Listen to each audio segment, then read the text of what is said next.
Thursday's UEFA Champions League games round up.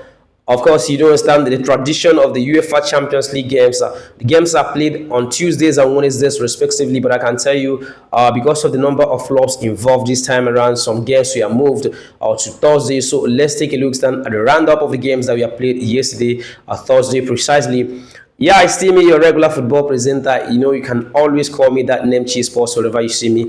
Please do well to follow us on any of our social media handle on Instagram or Facebook, as YouTube. We are also on TikTok. Please don't forget to like, comment, and share our videos. Yeah, let's get to the business of the day.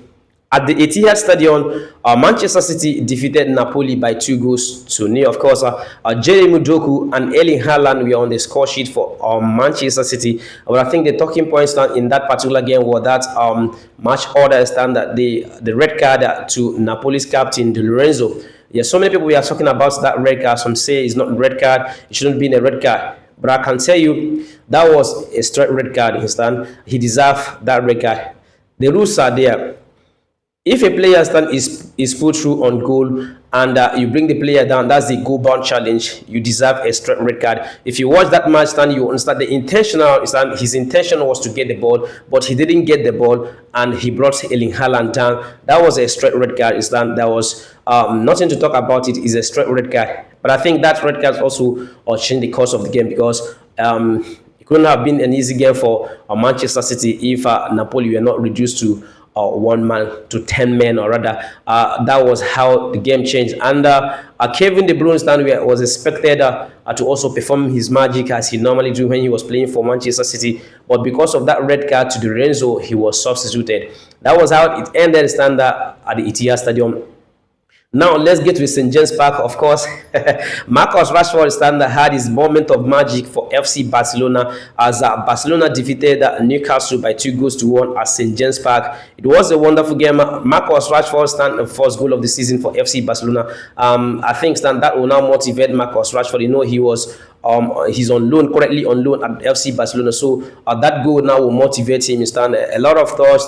Some Barcelona fans already started criticizing him that he's not living up to expectations as he stands. But I think that goal will motivate Marcus Rashford to do more, and also give Hansi Flick that confidence to also to play him along. So it was a wonderful game. It ended in favor of FC Barcelona 2-1. Now let's get to Eintracht Frankfurt in Germany.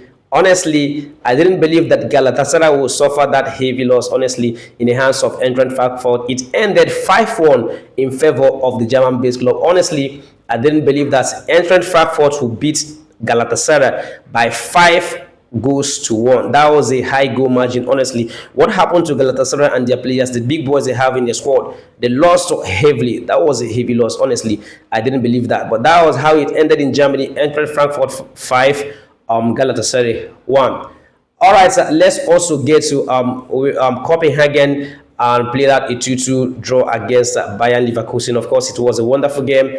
That was a cagey game also. If you watch that game, you understand it was a cagey game. The two teams trying to also do what they can. But at the end of the day, if it ended 2-2, ended in stalemate. Copenhagen 2, Bayern Leverkusen 2. Then let's also get to Club Brugge. Club Brugge defeated Monaco. Oh, that was a game I didn't believe. Now football is one thing, honestly. Football is something you don't predict. Club Brugge defeated Monaco by 4-1. Honestly, I didn't also believe that. I didn't see that coming. Though Club Brugge they're a better team. They have one of the best goalkeeper, then Simon Mignolet in the goalpost, but I didn't believe they would defeat, heavily beat Monaco by 4-1. That goal margin, honestly, is there. But that is what it is. That is football stand for us. If you expect that it will go this way, it might not go the way you want it. But that was how it ended.